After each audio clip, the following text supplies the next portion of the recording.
Hello and welcome back to my YouTube channel. So, if you don't know already, I am done with my bachelor's program studying computer science at the University of The Gambia. So, most of my content over here has been about studies as a University of The Gambia student, to be specific on computer science and how my experience has been, and I've been guiding some people here on my YouTube channel. So when you're here to get to know about how to ISO university performance, this is what has been working for me. A quick disclaimer is most of the tips here, they're for you to get high grades, and the main purpose of your universities will be on learning. Try to genuinely learn. If you even just try to genuinely learn, the grades will come. But for the grades to come, you have to put strategies in place. So these are the strategies that you have to put in place in order for you to maintain a GPA that fits, a GPA that suits you by the time you graduate. So first and foremost, what you have to do is, when the semester starts and you start classes, try to understand the lecturer's grading system. So know where the grades go into. Oh, for the people that like to learn more about the course, let's say you're someone that likes to learn about the course before you start it, though this is 1% of the people. So you can get your notes from the students. So when you get into a university, you don't just sit on yourself and then you don't socialize or get to know most of the people that are your seniors or your juniors. So you have to know your seniors, the people that are a semester or a year ahead of you. These are the people that will be your resource, the source of the resources that you'll be using. So when you get into university or you are there already, try to form this connection with people that are ahead of you. So when the semester is about to end, if you're someone that likes to read early, you get your notes from these people. So as soon as the semester ends, contact them, ask them about the course resources, ask them about how the lecturer was, ask them about whether the lecturer was strict or not. So you get to learn more about the lecturer beforehand before you actually start that course. So regardless of how you make everything fit in, you have to be with a lecturer that actually is not stingy with marks.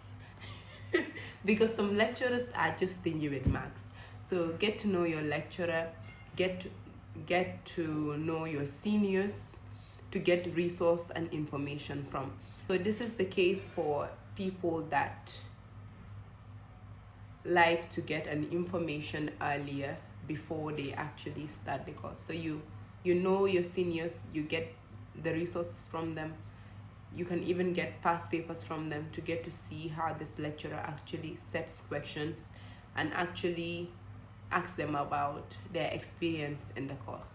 So you get this, you start to read about it, not actually focusing on it fully, because the semester is long and most of these courses are not that in-depth. So for me, what I do is I don't actually focus on it. What I do is, maybe if I can ask for this resource, I ask for it and just get to know about the lecturer. I don't actually get to read that much about the course before I actually do it, because I know I am focusing on it. I was a full-time student, so I have all the time to study it when the semester starts. So this is really helpful for people that are actually working and actually studying. So you will want to start your journey earlier. So I did study earlier when I was on my internships. You start reading early, balancing it with whatsoever you do as a university student. And about that, when you're not a full-time student, you don't have to worry too much about reading about your courses.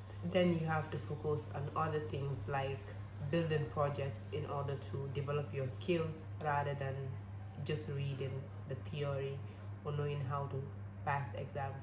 So get to know your seniors, get resources from them, read early, or if not, you wait until the second case.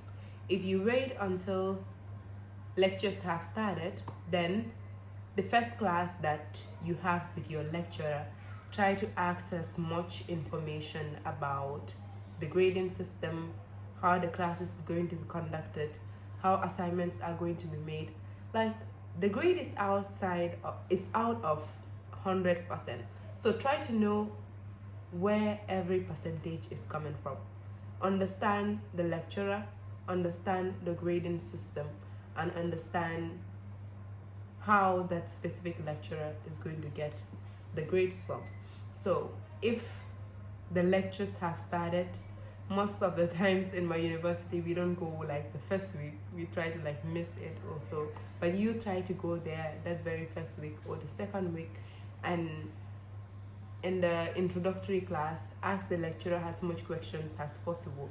Ask him about how the lectures are going to be conducted. Is he going to take attendance? And from taking the attendance, is he going to attach a grade to it? So this is done by understanding how this lecturer is going to grade you. So when he tells you about the percentage he's going to give outside of assignments, some don't care about attendance and some care. So the best is just understand your specific lecturer and where the grades are coming from.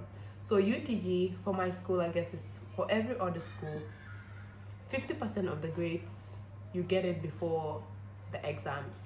So when you start the semester, make it upon yourself to get that 50%. Like, tell yourself, I'll do my best in order to not get anything below 40. So things can come up that are outside of your control, but just have this mentality that I'll make sure that I ace the semester grades. So these grades are mostly from the practical classes that you have, sometimes from the assignments and then the test and attendance. So know where this 50% is coming from. Either it's group works, if it's attendance, always be present. If it's a group assignment, participate and make sure that your name and math number is included. If at all it is an extra class, make sure you attend it and participate.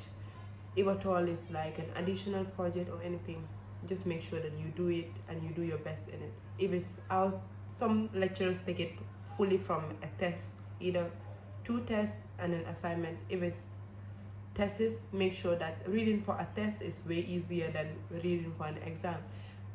A test, you know what you have covered so far, sometimes 3 to 4 chapters. And most lecturers, they don't ask you outside of what you treat in class and the areas of the topics that you do. So make sure that as tight as that week is, your week, normally you will have like 1 week, 1 test in a week, or just 2 tests in a week. Let's say you are doing like 6 courses. For that week, just forget about the other courses. If at all you read like courses and you read all the courses every week, drop that courses for that week. The week that you have tests for that, only that course, focus on that one course for that week until you do the exams. Until you do the test. So when you focus on that until you do the test, like 3 days focus on a single subject until you do the test, will make a huge impact. Like 3 days giving it, let's say you have been studying it until now, it's test, and then it is 3 days to the test. If at all you're not having other courses tests coming up, just forget about studying that courses. If at all they are not math courses, so they are like precautions here, but we will get to that. If at all they are not math courses, drop reading them, maybe like slowly focus on this one until you hammer the test for that one, and then you move to the next one. So normally like in my school, if we do that 1 test or 2 tests, there will not be like a test on it again, except for the practicals and then for the assignments. So you will get more time before the semester ends to read for and revise more on the other courses that you have left for this one.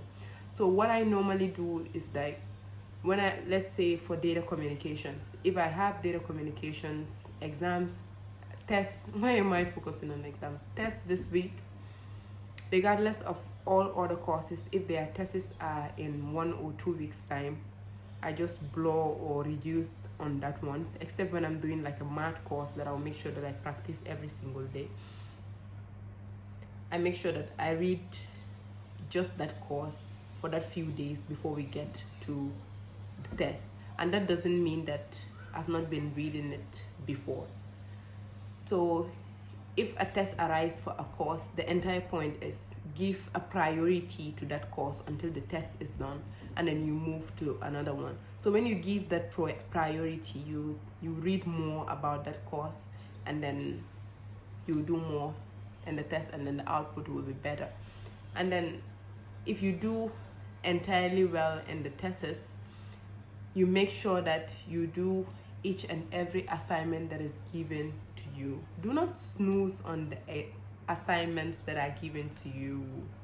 Do not snooze on the assignments that are given to you at University of The Gambia.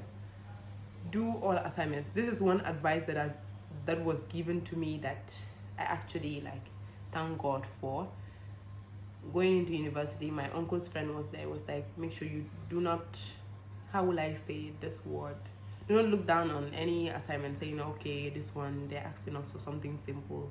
I'm busy with something else. Do all your assignments and do it on time. The time that they're telling you to submit it. Normally for us, we submit all assignments online. We don't copy assignments and then submit it physically. Very rare. We submit our assignments online. So make sure you do your best in your tests to have at least a very good mark. Do all of your assignments, attend lectures if at all the lecturer awards grades for attendance, and make sure you have a good grade for your semesterly grade that is outside of 50. So when it comes to exams, now let's say now you have done well, you have understand your grading system, you did your best for the test, you did assignments, you attended class. So let's say now you have maybe 50 over 50 or 40 something plus or 30 something plus. So this is making you way closer to an A plus, because you're only left with half now, and that half is your exams. So going into exams, make sure that you find past papers as early as possible. So we go back to the reason why you have to connect with your seniors. And normally for us at School of ICT, there's this WhatsApp group chat and then our ITCA website where you can see past papers. And the SU also provide a platform where you can get past papers from. So make sure that you get these past papers. It doesn't mean that the exact past paper is coming, though in some cases they're really similar, but you get to see how questions are set for that course. You don't have to go and reread and cram or everything that is in the book. You just have to know how the person sets questions. You look at your notes and know how to ask yourself questions from that note and answer. It's not all about reading and reading and reading and reading and reading again. What matters is what you have read. Can you explain something outside of it? Can you answer when you are asked question? So normally what I do is I read through it one or twice, and then I won't actually go back to read it again and again. What I will do is to ask myself questions and then answers. And normally what I do with that is using AI tools.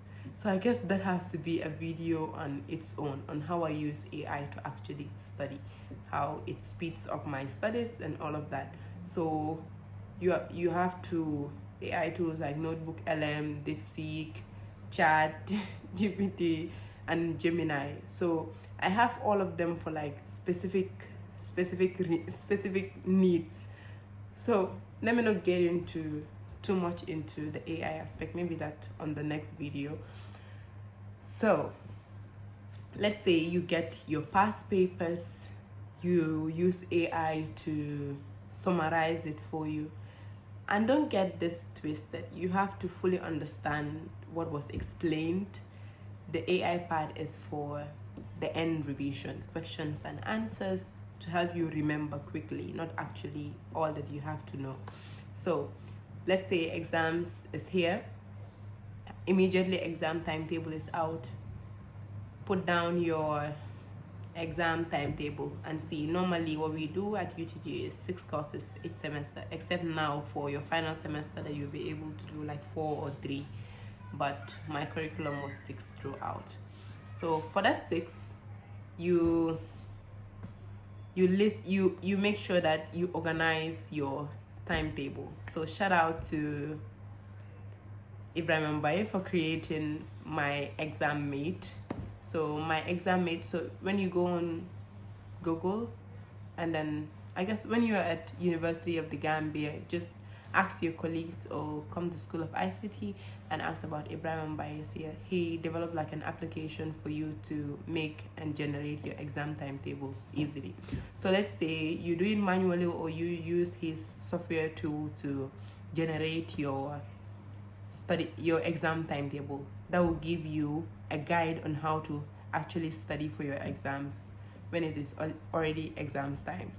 So when you have your exam timetable already, what most people will do is like, let's say you have like 2 courses that are close. Some people will choose between studying one course and then leaving another.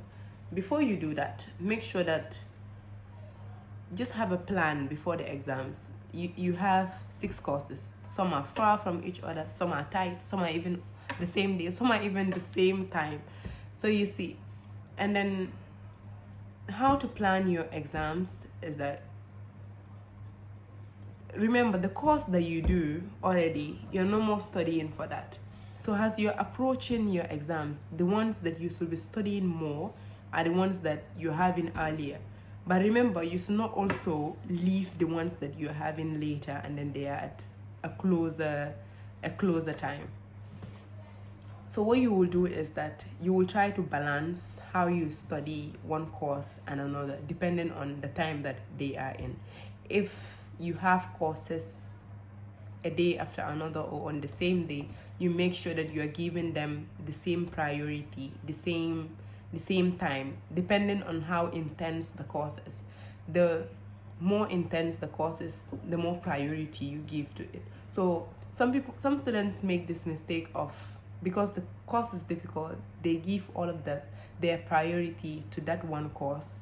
The courses that are easy, they do not study them and they end up losing on that courses and not performing well on the courses that are also very hard. So you have to find a balance between them. And how to find a balance between them is to plan everything prior. Know the time that you will dedicate to this one and then the time that you dedicate to this one. Divide your days, divide your time, just what works for you. Just the key thing here is do not neglect one in pursuit of another. So that's it. So if you plan your exams, you write them well, that's the key. Remember, you already have your 50% figured out. This other 50%, you study, you understand, use AI tools to revise, and then you get your past papers the morning of the exams. Go through everything that you have learned, try to explain it to a friend, take a break. Remember, active recall. It is all active recall. So if you want more of a specific thing that I have discussed, just let me know. I don't actually have a script for this video. I was just going with the flow, and I hope it will help, even if it will be one person. I'm done, and I'm a first generation graduate. I'm not yet a graduate, but I will be a first generation graduate. And these are the things that I want to put out there to help someone that do not have like a close, maybe like a close family member or like an elder sister that they can go to and be like, okay, how do we figure this out? So I figured my own out, and I'm helping you to figure yours out too. Thank you.